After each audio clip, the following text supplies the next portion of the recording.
Welcome to the Utah Street Banter Podcast. Welcome, everybody, to another episode here on the Utah Street Banter Podcast. I'm Cody. With me, like always, is Elijah. We're in person. Yeah, in person, right? That's pretty awesome. I mean, we get home from college Friday. You do go. That's bad. Yeah, man. I know. I'm back a little bit earlier. I feel like it's almost. I got a nice 4 months. I get to be home for. It's gonna be nice. Got home. Orioles won. Yeah. Yeah. Well, no, that's what I thought it was gonna be good because first day back they won and stuff, and then like even my mom told me, I was like, well, maybe you just need to be home for that. And that was quickly, very quickly. Very wrong. It's been rough. I mean, it's been a rough season, so I don't know if it's really been any different this past week yet. Yeah, we just hope. Yeah, we had hope. So this is really the big difference is if you're on just like the Spotify, Apple audio only, you're not going to really notice anything. But now when Cody says something I don't like, I can like hit him for it. Yeah. So. Yeah, that's always. Or if you see him just make a face, maybe I'm like just kicking him underneath the table. Stop it. Yeah. So. Yeah, I mean, it is a lot easier to do in person. Yeah, I will say that. And then you're only going to make it harder in a few weeks or a few months.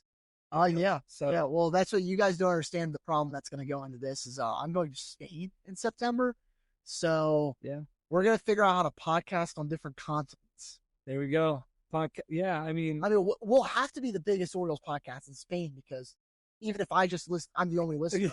That like there can't be more than one person listening to Orioles stuff in Spain. That's true. That. A little memo real quick is if you didn't listen to last week's podcast because YouTube got mad at us. So go ahead and check that out. You have to actually click on our profile and you can check out. We did a cool we picked some of our favorite Orioles and kind of made a fantasy team out of it. So that was kind of fun. So you can skip the box scores in that one and just jump right to that. It's in the second half of that podcast. But let's get started in today's podcast. Absolutely. This week's podcast. I think you got some Orioles news or some MLB news. Yes.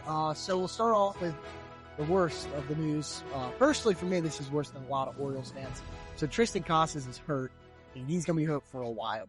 He ruptured, something like that, his right patellar tendon, which is in his knee.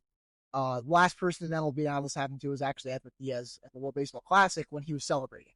So it's a very freak injury, kind of uncommon, but he's going to be out for a long time, and Elisha has him on his fantasy team. I got him in our fantasy league. You have contract, so he's actually on my team for 3 years now, so I can't even drop him. So he's going to be a hole on my IL for a while. Yeah. But, I'm doing great. I'm like 5, so I can't think about that. I know there's going to be a lot of people upset that I'm winning still. I know Cody doesn't like when I do good, but I'm pretty good at fantasy, I will say. Next is an interesting one, I thought. So Ethan Holiday currently came out. They did some more draft projections for this year. And he's actually projected to have the most chance of going number 1 overall to the Nationals, who have the first overall pick most likely. I just think it's going to be interesting because that'll be the first time ever that siblings, family members, whatever you call it, went first overall 2 separate drafts in any sport. Just think how close we were. We were so close. Well, we're not siblings either. No, I mean, like family members. Family members, yeah. I mean, it's like you have like Bobby Witt Jr., who were like 2 and 3 or something like that, and then like Cody and Elisha. Yeah, close.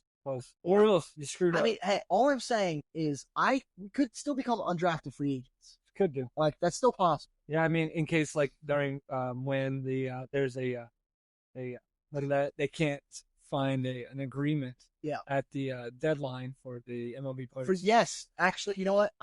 I love the Players Union for a lot of stuff they do, but I would turn on all the players so quickly if they hired me to come play. Yeah, I'll be a replacement player in a heartbeat. And you know what? The players that hate you for that, I don't care. They're never going to see me anyway. They're not going to recognize this face. Yeah, so, yeah. All I need, I'll grow a beard then. Yeah, I hear you. So, actually, I did look, though. Could you guess who are the players that have been the closest in MLB to being drafted 1 and 1 overall that were brothers? There was one set of brothers that were first overall 1 year and then second overall a couple years later. Kid, what year was this? One, I think it was 2002 and 2005. Neither of them are active. Is the Upton brothers? It was the Upton brothers. Wow. I think it was Justin went first overall. Probably to the Rays? So Justin went first overall to the Diamondbacks. Oh.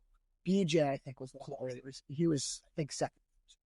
And then, obviously, we got to get your Yankees hate out here. Like, we're Orioles fans, but you have to. We just beat them in a series, so that's always good. But if you look at the Yankees right now, I know that they're still better than the Orioles. So they're Max Fried is 7 this season. He's been insane. He's actually one of 3 pitchers to ever win their first 7 games on a team and have below like a 1-something ERA. And the other players to do it, I believe, are like Fernando Valenzuela and someone else. But if you look at the record, they're 19-15. So in games without Max Fried, they're 12-15. Max Fried is saving their season. So can you imagine if we had a pitcher like that? It's almost like signing free agent pitchers works. Oh my gosh, that's crazy. But the game on Sunday between the Orioles and Royals, which we all probably know, and most of us watched, and Cody forced me to watch it on his couch here, Chicky Chip. Yes. I actually tied a record in 2 other games most recently, 2022, between the Cubs and some other team, I don't remember. And it's 10 solo home runs in 1 game. That's crazy. That ties the record. And that's Royals team that was near the bottom of the league. Well, you can be near the bottom of the league in almost everything. That play the Orioles to get better. Yeah, that's true. That's simple. That's true. But I have on here, I thought this was a funny pun. You don't know what this is. So on our sheet that we have for a podcast, I just wrote Twin Bill. And I think that's funny because sometimes you say Twin Bill, maybe it's like 2 shows in a day, or say it's a doubleheader. Well, there was a double Twin Bill the other day, because in a doubleheader between the Cardinals and the Mets, 2 brothers were umpires. They were twins, and they both umped that game. Oh, really? They were the Joneses, I believe. So strong on thing. Strong on thing. Don't hold me on the twin part. I know they were at least brothers. I kind of now I'm not remembering. I know it was definitely brothers though. But that was kind of cool. I mean, yeah, that could still be us too. Let's go to umpires. That's what we need. Yeah. No, we'd have to get rid of this though, because then we could talk about anything. Yeah, those players, they're raw. Right. Yeah, that's. And then I do have a trivia question to round out. All right. Orioles stuff. All right, let's do it. So, this is just something that ran struck me. Okay. So, who was the first Oriole player to ever hit through the cycle? Can I get it? You know what year it was? I do. 1960.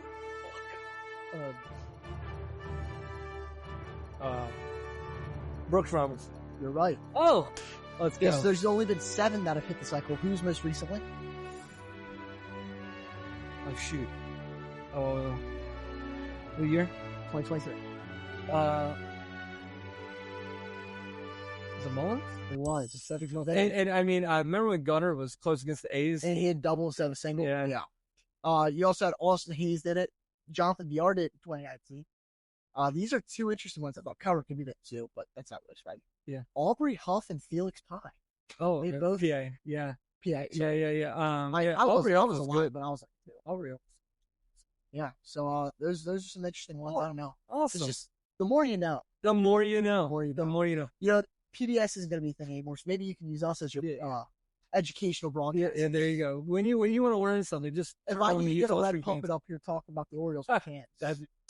Make magic happen with Emily at Blue Crab Travel, your Disney vacation expert. Ready to experience the wonder of Disney? Let her help you plan the ultimate Disney getaway. Whether you're heading to Disneyland, Walt Disney World, or a Disney cruise, she has you covered. Emily can take care of custom Disney itineraries, tailored to your family's needs and preferences. She also can help find you exclusive discounts on Disney hotels, tickets, and packages. Imagine a stress-free vacation with hassle-free booking for accommodations, dining reservations, and fast passes. From character meet and greets to thrilling rides, Emily will make sure every moment is unforgettable. Email Emily Jones today at emilyjones@bluecrabtravel.com to start planning your dream Disney vacation. So jumping back into some Orioles baseball, before we get to the box scores, Mike Elias had his interview with reporters last week, and some things that I kind of took from that was one of my favorite things that I see coaches and front office guys do that I like is when they show that they're a real person. Yeah. And what I mean by that is Elias, you could tell, was he's starting to get frustrated. Like, especially between the offense and the starting pitching staff of reporters were kind of really hitting him on, like, not signing big free agent pitchers and certain things like that. And you could tell that that really was getting on his nerves. Not that the reporters were getting on his nerves, just that, you know, he kind of deserved the questions. You have to be understandable because we have obviously pitching struggles. That's most his fault. Well, like, our offense is struggling, and we did not go into the offseason. None of us were saying we need to go get free. Yeah, we lost Tony, but like, you're like, well, we have Heston, we have all these other guys. Like, The offense wasn't supposed to struggle. Yeah, absolutely. And like they kept trying to hit him on like, when do you release somebody, or DFA, or when do you you send somebody down, bring somebody up. And this is obviously before Urias got to the injured list. Yeah. So he was saying that Mayo was close, which now we know he's here. But and then they keep hitting him every time on Brandon Hyde's job status. And he says he has full confidence in Brandon Hyde. And I believe him 100%, because I still don't think it's Brandon Hyde's fault that these players on his team and that he doesn't have anybody else to choose from. And I mean, I think it was like Adley or Cedric and some of the guys, they came out and still said that, like, there's those rumors that like Brandon Hyde lost the locker room and stuff. They basically said, no, that's not true. We still believe in him. Yeah. And I feel like we're at a situation where everyone's taking the blame on themselves, which is, I think, a good thing. No one's like trying to push away. The players are saying we need to be better. Brandon Hyde's, I'm sure, I don't know if he's really said it. You never know what he's really thinking, but I'm sure he's thinking he needs to be better. Mike Elias is thinking it is his fault. He said that. Like, yeah. I mean, it's everyone's. It's just frustrating. I mean, but it's tough when you have this many injuries. I mean, you got Eflin, Grayson, Trevor Rogers, I've Kyle Bradish, Tyler Wells. And then Albert Suarez, Gary Sanchez, Jordan Westburg, Ramon Urias. I mean, Tyler O'Neill, Colton Cowser. But I have one thing about the injuries, though, is if you look at the Dodgers, they're struggling too, and they have injuries. And their injured list is much more star-studded than ours. I mean, we don't have Blake Snell or Clayton Kershaw on our injured list. They do. And they made sure that they brought enough. Everyone was thinking they were crazy signing Blake Snell, crazy signing all these other free agents and stuff, because they had so many pitchers. This is why. Yeah. You do it because we went into the season, we knew Bradish was going to be hurt for a while. We knew Grayson's had injury problems before. We knew Eflin had injury problems last year. It's like we can't expect anything, which, again, injuries suck and you can't really prevent them, it seems like. I mean, it's tough. I mean, we're in a 4-man rotation right now. That's how bad it is. Yeah. I mean, luckily some off days are really helping us with that. But this is a tough situation. I mean, we're in a 4-man rotation where we have one person below an ERA at 4. Yeah. So I would highly suggest, if you get a chance, to check that interview out. I like I said, just to hear him talk and kind of see where his head's at. Woo! All right. Well, let's get to everybody's favorite part of the day, and that is the Orioles past week of box scores. If you don't feel like listening to this, skip ahead about 8 minutes. I hope it don't take 8 minutes. I hope it takes like 4 minutes. So anyway, last Wednesday, April 30th, the Orioles played the Yankees, and they beat the Yankees 5-4 to win the series. Second one of the year. All right. Povich comes in. He pitches 4.2, which means he went 4 innings, got 2 outs, and then gets pulled. He gives up 3 earned runs. The issue I have with this game is obviously Povich was in a game the Orioles won, but we needed 6 relief pitchers to come and finish out a game. That's a lot of relief pitchers. That's a lot of relief pitchers when almost every day you're not getting starters to go past the 5th inning. Yep. Mountcastle and Urias both hit a home. But we win the series. We're going to take it and run with it, because at this point, we think we're coming back.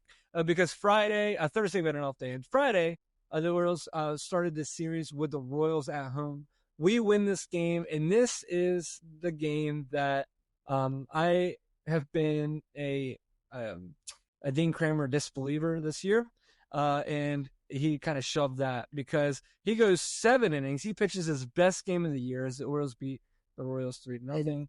Good. I'd almost argue that I think he should have come back out for the 8th. Yeah. And just because of the struggles that we have, I get the off day before, so it makes sense. But I was starting to lose faith in Kramer. I feel like, I know, especially he does, I'm one of his biggest supporters. I really believe in it. He's been struggling this year. Yeah. But he did amazing. Yeah, I got real nervous. He got hit by a liner in the leg. It's like 90-something mile-an-hour liner. I can't remember. Still got the out. And still got the out and stayed in. He went 7 innings. Only struck out 2, but I don't care. Is that the key? Do we need our pitchers to take a line? Take a liner every time? Yeah, he got 0 earned runs through those 7 innings. The Orioles, like I said, shut the Royals out. One of my favorite things here is Cano and Batista came in, shut the door down. And O'Hearn is the big guy in this game, as it seems to be very often, with a 2-run home run. No, I mean, you look at the offense in that inning, what was it, 7th or 8th inning, whenever we came in against Waka, and I mean, he'd been lights out. I think he came in with like 60 or 70 pitch. Like he was cruising, and we jumped on him in a hurry with Atlanta leadoff double. Yeah. It was double home run double. Man. Stuff that he hits. I mean, yeah, all you could ask for. So And, I mean, I will say the Royals got lucky there because they had a lucky double play turn on the second line drive with bases loaded. Yeah, that could have been a lot uglier of a score. Right. And then Saturday, the Orioles, again, second game in the Royals series. Sagano starts this game. Kind of an ugly game because it was rain delayed, and I was really worried that we're going to lose an entire Sagano start. But we didn't. He does okay. Well, he does good. He gives up 2 earned, strikes out 4. The Orioles do lose 4-0 this game. The bigger issue I have with this game is the 4-0. Not scoring. Dominguez struggles. He gives up 2 earned runs while only getting 2 outs. In the 8th. It's just frustrating. And then Sunday, this is the most frustrating game of the week, in my opinion. Orioles are playing the Royals in the series finale, the rubber match, and we lose 11-6. But that doesn't even tell you anything. The frustrating part for me is as I pull up all the numbers here, because there's a lot of numbers. Gibson starts this game, goes 4 innings, gives up 3. Okay, we'll take it. Baker comes in, does terrible because Elijah had been talking how good he was. I'm just kidding. But Baker comes in, pitches. He's not the only one that did. You're right. Because we talked about him. Yeah. Anyone good we talked about did awful this game. Baker comes in, pitches in, and gives up 2. Aiken comes in, does great. Cano comes in, gives up the first 2 runs of the year for him. Yeah. Morton comes in, and he does what he always does, gives up 2 runs. Bowman comes in, gives up what he always does, and gives up. In fairness to Bowman, it didn't even matter. Right. But I will say, if we're going to give a highlight, Stinking Holiday had a game. Yeah. Jackson Holiday hits 2 home runs this game. Mullins hits 1 home run. The problem with this game is, so to just take you back really quick, in case you didn't watch this game, if you didn't, you'd had a great Sunday. But if you did, you did not have it. So the Royals take the lead 1-0 in the second. Orioles tie at 1-1. Then the Orioles score a run every single inning until the 6th. In the 5th, they do score 2. Right? But the problem is the Royals are doing the same thing. They're right behind us. And then, so in this game, obviously the Royals had 9 innings, so they batted in. There's only 2 innings they didn't score a run. They scored a run in every other inning, right? The Royals, obviously, like I said, had 11 hits. 11 runs. They had 17 hits. Yeah. And Orioles had 6 runs. Yes. I mean, 11 hits. You can't blame the offense. They put up 6 runs, and I feel like they would put up even more. But putting Charlie Morton in the spot they did, that was giving up the game, I think. Yeah. That's when you say, well, Elias or Hyde, everyone has full faith in him. Yeah, that's true. That's such a questionable move. We had with an off day on Monday. Why? Yeah. In the interview at the end of the game, he said that there were certain people that were untouchable to use that day, and that he was not one. Here's my opinion on what he's saying. This might be bull. This might be crap. So this is my opinion. It seems to me like when he's saying that, he's saying I have nobody else in this bullpen right now, right? And it's sort of like, hey, don't blame me. I don't have anybody else in this bullpen to use. You want to know how that's not true? Because Matt Bowman came in the 9th inning. That's true. I would have rather seen Bowman come out there. I don't disagree. I don't disagree. Like if Bowman's available, I guess in Hyde's head maybe he's like, well, these are the only 2 guys we got left. And if we take a lead, I'd rather Bowman for the 9th or something like that. Or do you think he was like, man, it wouldn't be nice if Morton can pitch and get 2 innings? Yeah. But there's no way in Hyde's brain he can expect Morton to do that. Not with the way that the Royals offense was looking. Yeah. Like, it's just, I don't know. Yeah, but if you're coming back to us, we're done with the box scores, everybody. So you're good. You're good. We're done talking about that. We need to put like timestamp. Yeah, just skip over that box. But we got some fun things to do until the Orioles start really stepping up. We're gonna find fun stuff to do to talk about this team. Yeah. Elijah, go ahead and describe what we're doing. So a lot of people, especially podcasters stuff, do kind of like trust rankings. A lot of time you see with like bullpen and stuff. Well, we're trying to change it up and just do a little bit. So we're gonna give our most trusted and least trusted for different positions. So kind of like if you watched last week or listened last week, we did a draft where we did infield, outfield, starter, reliever. We're going to do infield trust and distrust, outfield trust, blah, blah, blah, so on and so on. Yeah. We're also doing something that I created because why not? I don't know. Designated trust, because designated or designated trust. Yeah. And basically, it's just going to be the person that it works out the way we did it basically. It's just if you have to get 3 outs or you need an out or you need a base hit, you need that one guy to come up. That's who it is. The guy that you trust the most on the entire team. All right. So we'll start with that because I don't want anybody freaking out when we leave these guys out when we get to their positions. So Cody, you can go ahead. All right. My designated trust is we made sure that, or I made sure I didn't pick any of Elijah Speed because just to make it more fun. I don't know. But my designated trust, this guy has the best ERA on the team. Well, second best ERA on the team, but probably due to appearances.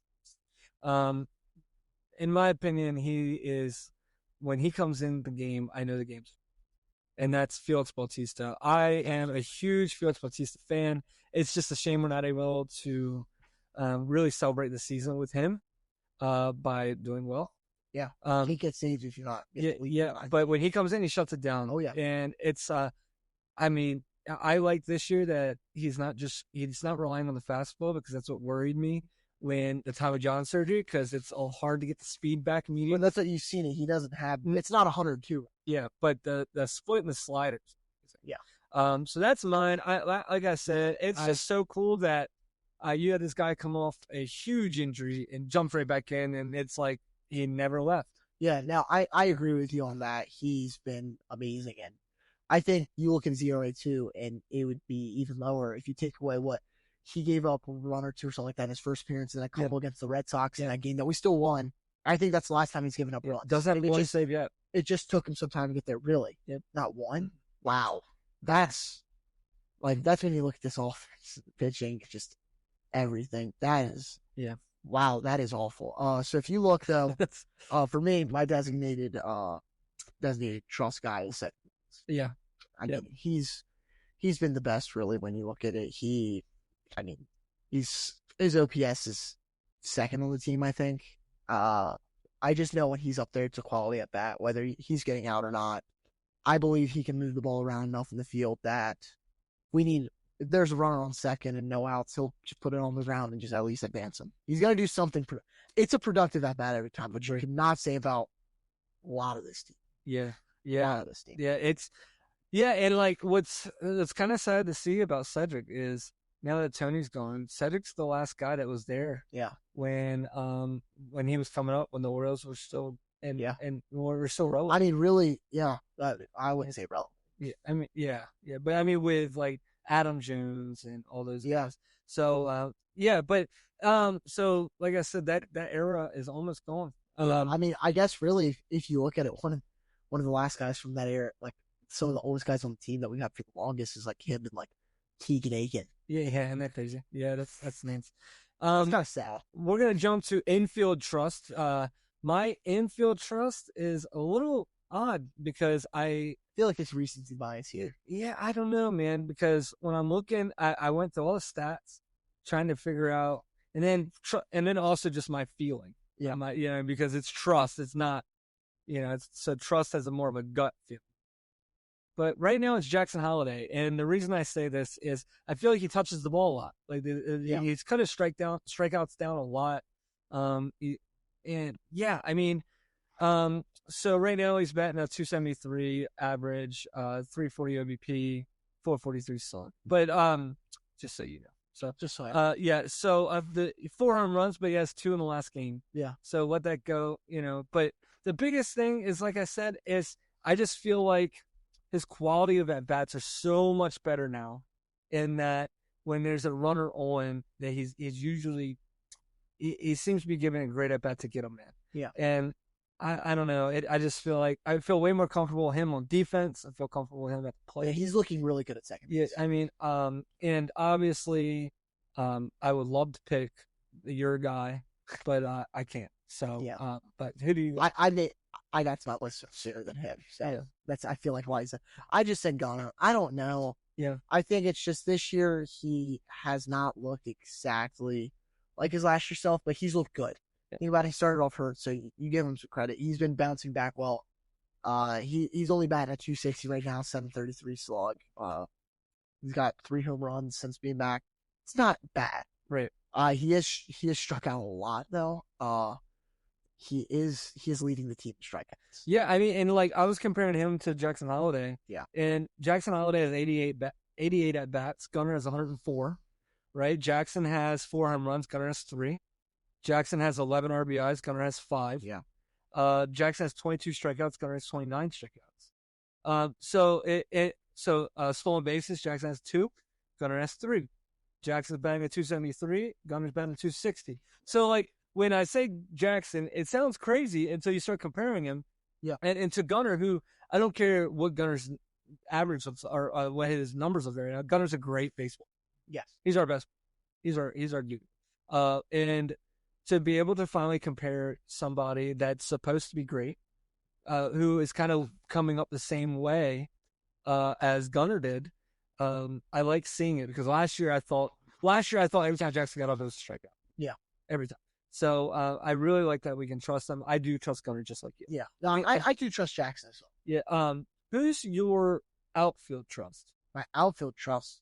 So I wanted the guy that I almost put as designated trust, but I just wanted to get Cedric up there, I guess. Rhino. Yeah. He's been our best player, honestly, this year. Amazing. He's been I diss him every week. I'm done. I hope I drilled in you enough last week. I'm done. Ryan O'Hearn leads the team, tied for the team in home runs with 7 home runs. My goodness. And what's crazy is him and Cedric are tied with 7. The difference is O'Hearn has 85 at-bats and Mullins has 110. Yeah. And he is still just O'Hearn shoving. has the highest OPS. He has the highest slog. He is tied, I think, for the highest on base percentage with Cedric. I mean, he has the best batting average. Yeah. It's amazing. He's so great. You cannot. I'm done. For more. No, absolutely not. You're actually right now. He's giving you more than he's giving you more than you deserve, like more than we deserve. Absolutely. He's like I said, I have nothing but good things to say. My outfield trust is Cedric Mullins, all because of what Elijah said. I couldn't put him as my designated trust. He's going to my outfield trust. He comes up the bat, he's busting his butt the first every time.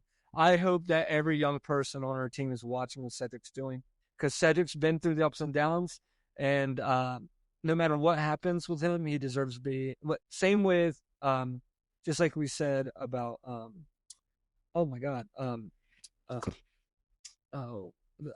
Gunnar? No. Holland? Tony Taters. Tony. Yeah, just like we said about him last year, he deserves to be on a great team, and he deserves to be on a winning team.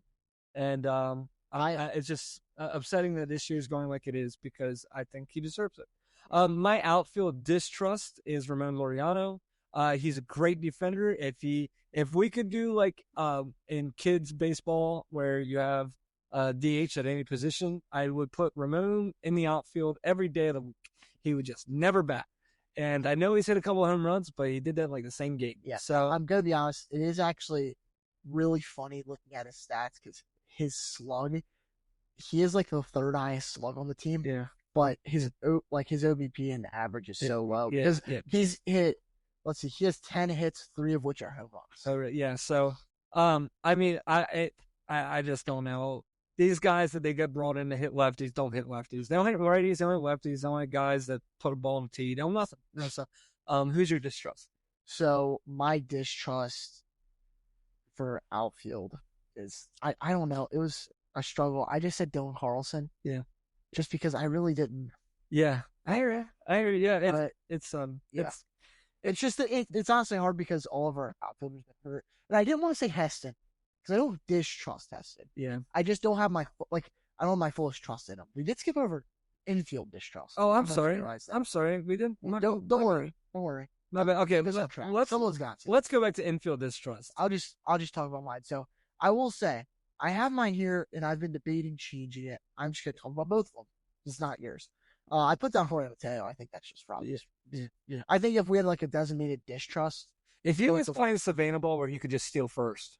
If he was playing Savannah ball, he would be doing great because he would just Yeah. I don't know. Yeah, 'cause you just still first, Yeah. still second, still third. Because as long as you don't have to hit the ball, No. you're good. Ivan, but I was thinking about. I think just another person that deserves to be brought up is Adley Rutschman. Yeah. That's sad, isn't it? He's not looking good. And looking at his stats, league wide for catchers, it's not completely awful. Like, it's bad though for what he's supposed to be.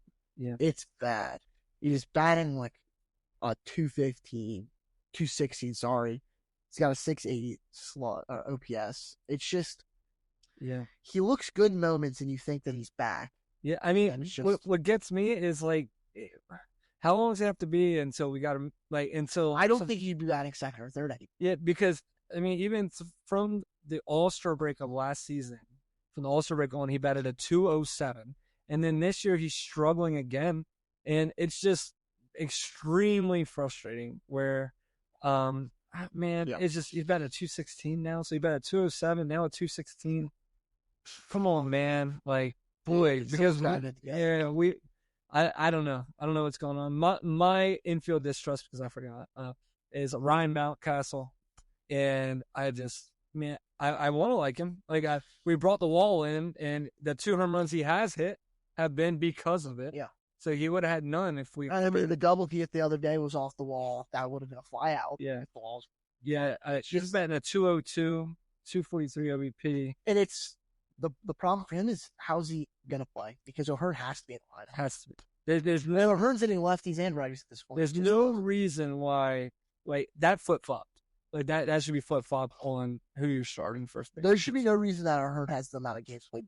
Yeah. He should. Yeah. He should be playing every game, just like Cedric's. Yeah. I mean, yeah, just like you're saying, O'Hearn he's played in 32 games, has 104 at bats. I'm sorry, Mountcastle has 32 games, 104 at bats, and O'Hearn only has 25 with 85 at bats. A 20 at bat difference there. Yeah. 19, but rounding. But that's that.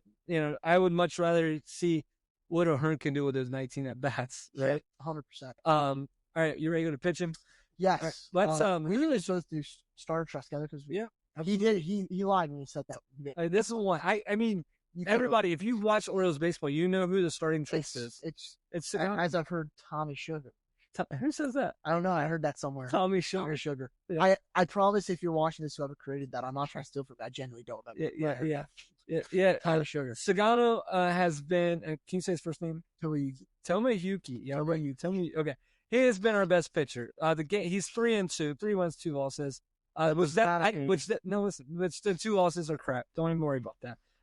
He lost the game against the Blue Jays, where he had a blister on his hand. It's opening day. Yeah. Not opening day, but his first start. Yeah. And then he had the I don't know if he got the loss last week or not. But anyway, he's been pitching amazing. He has a 3 ERA. He did get the loss. Well, he gave up runs. Okay. He didn't score a single. You're right. You're right. He started 7 games. He's 3-2. 39 innings pitched. That leads the team over Dean Kramer by about 2. That's impressive, actually. That Dean's got that many. Yeah. Around that he's been doing. Yeah. So, like I said, the one thing that we know is when I see that Sagano is starting, I know we have a chance.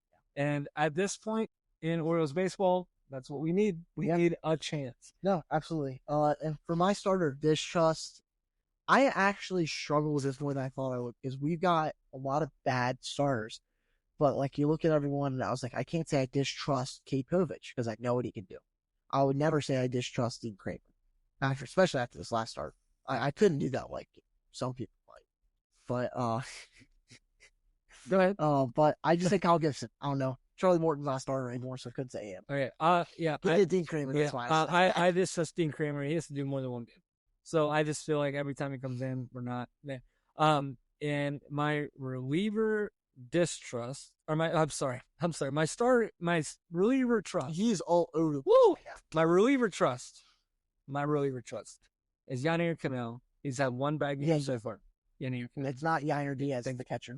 Yanier Cano, he is my trust, because I couldn't use Bautista because I already used it.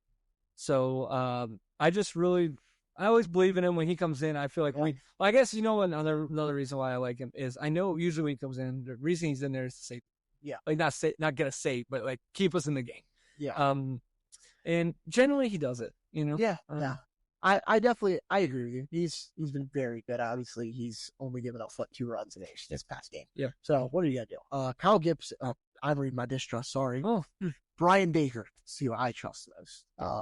I'm huge on him right now. He's been really good. He had a bad game, but he's basically been the same as Janier Cano. Yeah. And I don't know if you know this though, is that Brian Baker's not come in as like high leverage late game spots as Janier Cano is, and I don't know if that's why he's being successful now. But he's going into a lot of the ones where it's like he has to clean up the starter's mess normally, or he has to really. He's kind of the transition piece to the Cano. Yeah. And I'd say that's impressive though, because as a pitcher, the hardest thing to do is to stop the ball. Yeah. Like once the ball's rolling downhill, what I mean by that is once the other team's hitting, and you got to like stop that momentum. That's really when it's the 5th or 6th inning and your starter gave up 4 or 5 runs and you got 2, 3, 4 up that. Yeah, the game really relies on you. Yeah. Like, can you stop this? Because you give up 2 more runs, that's it's it. done. Yeah. Now my distrust reliever is I had to put him in here somewhere. Yeah. But if you look on the Orioles website, he's in the bullpen. My number one distrust of the whole team is he's my designated distrust. Yeah, is Charlie Morton. And it really sucks because I like Charlie Morton as a person a lot. And I just don't trust him when he pitches on the mound. And it just hurts my heart because I wanted him to be good so bad. But if you wanted me to give you a real reliever, like, because I think Charlie Morton's a starting pitcher, but he's a starting pitcher that in the only choice was the bullpen. But my actual reliever distrust is Matt Bowman. I feel like they hit it to the left center field wall every time. I feel like if you would just play all the outfielders to the left center field wall, we would be fine. Or just play no infield. Actually, this would be our luck. You know what happened? we put all our outfielders there. First guy hits it right to him, out. Next guy bunts. Adley sails it over our first baseman's head out into the corner. That's inside Parker alone. Yeah. That'd be the Orioles' luck. Yeah, right. I said Cianel Perez. I don't know if you're aware, but he's been awful. Oh, I'm 100% aware. And so, just keep in mind, so Cianel Perez, is he a lefty or a righty? He's a lefty. So normally you want to have a couple lefties in the bullpen, right? Yeah, they're okay sometimes. So, do you know a lefty that we got rid of this past I do. season? Do you know what his name is? Danny Coulomb. Yeah, so do you know how many runs he's given up this year? No, I have no idea. Yeah, 0. Oh my God. In 12 and a third inning. So. Is he on the Twins now? Yeah, he's on. So, okay. So I'm just going to read this out for you. Is this someone you think we should get rid of? In 2024, 2.12 ERA. 2023, 2.81 ERA. 2022, 1.461 ERA. 2021, 3.67 ERA. Yeah, that's fun. And that's not Burns. Isn't that funny? So yeah, that's crazy. That's crazy. He's he's got a save. He's got 2 holds. Man, he's just keeping it together over there. Yeah, so, I mean, he's already pitched in half the amount of games that he pitched in last. Pitched in 14, got 33 last year. So, man, he might just not give up a run all year. Yeah, wow. Yeah, and we kind of just let him walk too. We weren't even aggressive on him. That's super frustrating. But if you guys would, I would love for you guys to send us some messages or email and let us know some of your trust and distrust. I know that would be fun to kind of just see where you guys stand with us, right? So yeah, make sure you definitely follow us on all of our social media sites. Remember, we're on Facebook, Instagram, X, TikTok, all that good stuff. Anything and everything. Yeah, YouTube. Please subscribe, hit that like button. And if you don't like what we said, only be mean about it. Yeah, right. Yeah. But man, we say this every week. This year we said this every week. We want to be positive on this podcast. Orioles are making that difficult. Maybe next week will be a much easier week to be positive, as the Orioles go into their easiest with quotations, month of the season. Yeah. So by the first week of June, you will know, in my opinion, what team we have. Yeah. So we shall see. But anyway, we just can't thank you enough for joining us on another episode here of the Utah Street Banter Podcast. We will see you next week. Remember, if you can't find us all the time, make sure you just go and find our profile page on YouTube or on Apple Music. And see you guys. Thank you. See ya.